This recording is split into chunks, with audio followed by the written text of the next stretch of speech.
So, hi, Cynthia, and welcome to the Elgon Center for Education. My name is Abdul Karim Taraja, the Chief Executive Officer of Elgon Center for Education. We are based in Mount Elgon, close Bungoma. We cover currently 5 counties, and our main objective as an organization is promote access to education, work on reproductive health as well, and also mitigating effects of alcohol and substance abuse. And in all these, we have also a very big interest in the issues of society, especially on gender-based violence, because we realize that in our academic education mentorship program that we do, most of the activities that the children face are actually violence from their homes, from their families. And so we take that as a key interest for us. And as you know, it is the 3rd day of 16 days of activism against gender-based violence. And here we are. So we are trying to do all this talk in order for us to also continue to sensitize. And so I would briefly, as we start this kind of interview, we just bring you on board and request you kindly to introduce yourself briefly, before we continue. So my name is Cynthia Cheshari. I am a women rights activist. I'm a gender specialist. My background is on gender and development. And I basically have done a lot of work around sexual and reproductive health rights, violence against women and girls, women's economic empowerment, and also a lot of policy and advocacy. So currently I work for a women rights organization that is based in Nakuru, where we run programs on economic empowerment and basically ending violence against women and girls. So basically that's it, but I'm also from Mount Elgon and have a lot of interest in women rights issues. Thank you so much. I guess I see you have a very rich background on the topic that we are going to discuss. And perhaps people will ask, why the 16 days of gender activism? Yeah, why not 5, 2? We've seen the International Women's Day is only March 8th. Why the 16 days? Basically, 16 days of activism, I can start from there, is a global campaign that is marked every year. The first time it was marked was in 1991 by a women's rights organization. And so it's become sort of a practice for individuals who are passionate about ending gender-based violence, organizations who are doing work on ending gender-based violence. So it becomes sort of a strategy and a time where we want to sort of unite and draw attention to the serious issue of gender-based violence. So the 16 days each have a meaning. Because like when you start on 25th of this, it starts at 25th November all the way to 10th December. And so you'll find almost every day has a significant meaning behind it, or what we are advocating for. For example, on the 25th of November, which is the first day, is the International Day for Elimination of Violence Against Women and Girls. 1st December, I think it's known by most people, that's World AIDS Day. 10th December, which is the end of the 16 days campaign, is the Human Rights Day. So across the different 16 days, we have different issues that is still gender-based violence that is being advocated for. So whether it's disability, there's a day for that.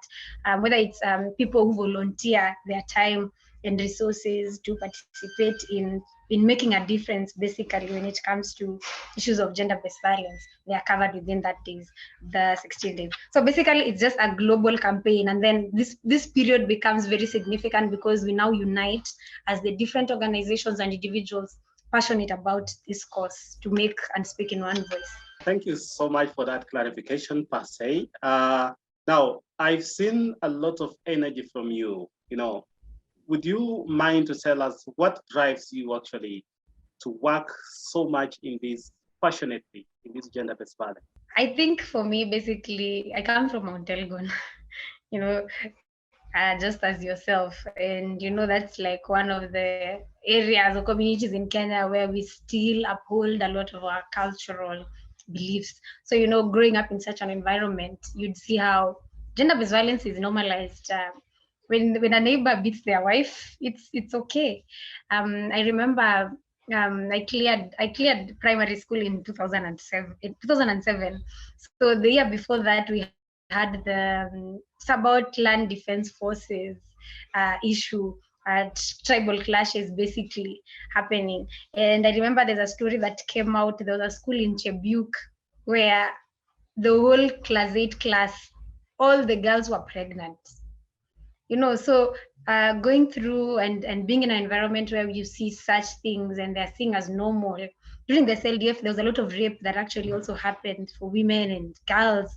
And there's so many who were not able to rise from that because now you have a child, maybe you are still a teen mom, the environment around you is not supportive for you probably to continue with school. So then that means if you do not have the necessary support, they're unable to continue with their life. So I've seen even for my own friends how such things have affected them. And when you grow up in an environment where it's not very supportive, then you're not really able to live up to your full potential as a woman or a girl. So, such environment, I think, is number one that has really influenced my passion and made me to actually go to school to do my undergraduate in gender and development studies, when I got to really have a lot of knowledge so that I can be able to see how practically I can effect the change that I want. Many people ask, is only gender-based violence about women? Or why is it so much about women? What do you have to say as a gender-based specialist? First of all, gender-based violence it's general. Gender means man, woman, child, everybody basically. So gender-based violence is when an act of violence is caused or harm is caused towards a person on the basis of their gender. And so it could be towards a man, towards a girl, etc. But now when we talk about violence against women and girls, it's very, very specific. And the reason as to why there's a lot of focus on women, it's because statistically, a lot of research has been done that shows the prevalence of violence when it comes to women is actually much higher than men. So according to a report by UN Women, out of every 3 women, one either has undergone gender-based violence or will undergo gender-based violence in the course of their lifetime. And even local reports mirror the same. We have the Kenya Demographic and Health Survey that shows about 35% of Kenyan women have undergone through violence. And so even the COVID reports throughout the media, you will see we will see stories of many women who either have been killed, a lot of femicides, either have gone through physical abuse and all that. So basically it's informed by the statistics. We are not denying the fact that also men go through violence. What we are saying is the prevalence amongst women is much higher. And so when you see that, then it means we have to identify what is the root cause of this violence. And so how can we be able to address it? So that's just the reason. But otherwise, it is an issue that should concern all of us, because men have wives, they have sisters, they have mothers, they live in a society where they need women. We are dependent on each other. So this is an issue that affects all of us and not just women. Now that you have said that we need to look into the root causes, perhaps you can be able to share with us some of these root causes, perhaps that that is affecting the community and that needs to be addressed. Basically, I think maybe to sum everything up, we say within the development space that power imbalance is the root cause of violence.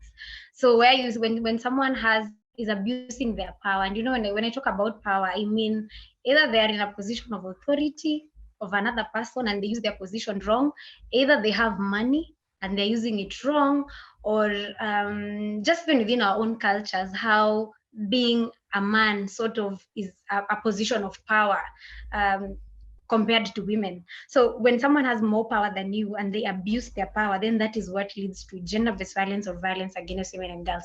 But then, of course, there are other factors that we say are triggers or that fuel power imbalance.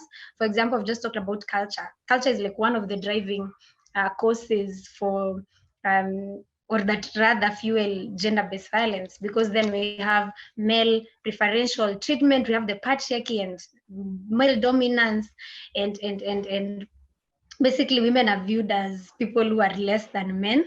Of course, we have also religion, We have things like alcohol, all those are triggers. But at the end of the day, power imbalance is the root cause of violence. Then all these things just come to feed that power. And then people have attitudes and then they cause violence. So once we address, so maybe I'm jumping into your next question that you would be asking me maybe is, Please, so then please. how do we deal Yes. with this? Yes. So because if once we've established power imbalance is the root cause of violence, then it means how do we address this? How do we address power? Because it's not wrong to have power, but then how you use it. Like for example, there are programs that I have been in where we are trying to teach communities about balancing power.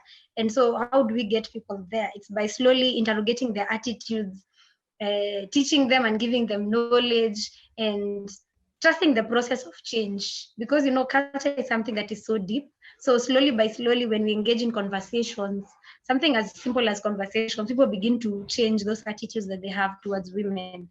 And when we get that, then slowly we begin to balance power. You take things like mediation, people talking and communicating effectively as alternatives to violence. All right. I think you have very much analyzed. As we wrap up this discussion and this interview, perhaps what is the position of new technology currently in fueling the gender-based violence, especially within the married couple or institution? I think technology is really teaching all of us a lot of things. Of course, it can be a very good thing, as we've seen, but also it can have its own negative effects. I think something that has been rampant of late has been sexual harassment of women online. We've seen nude photos are being shared without consent. We are seeing child exploitation, online pornography of children, and such things through the online spaces. We're seeing a lot of defaming, it's just a very negative space that can also fuel gender-based violence, because now you see the world is connected. But then when we have people of influence using their platforms to also fuel the discussions that are negative towards women, then they're still feeding into the culture. So it's the people with big platforms, and at the same time the accessibility that now people feel they can harass women.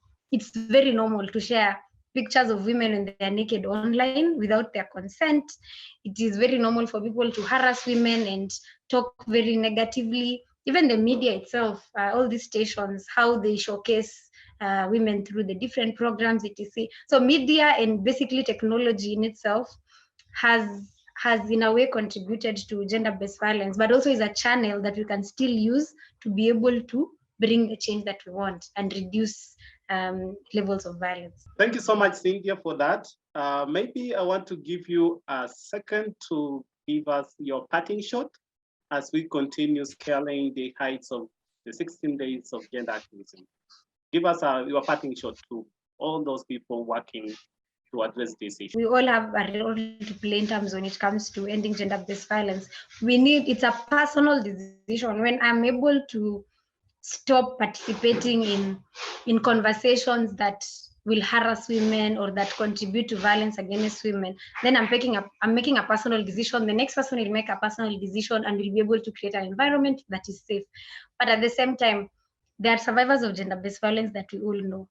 Maybe it's a sister, a neighbor, within our own families. It's up to us to be able to provide the right support to them. So whether it's information, go and get help here and here. I know of a certain organization that can help you. So really linking survivors with the right channels of support.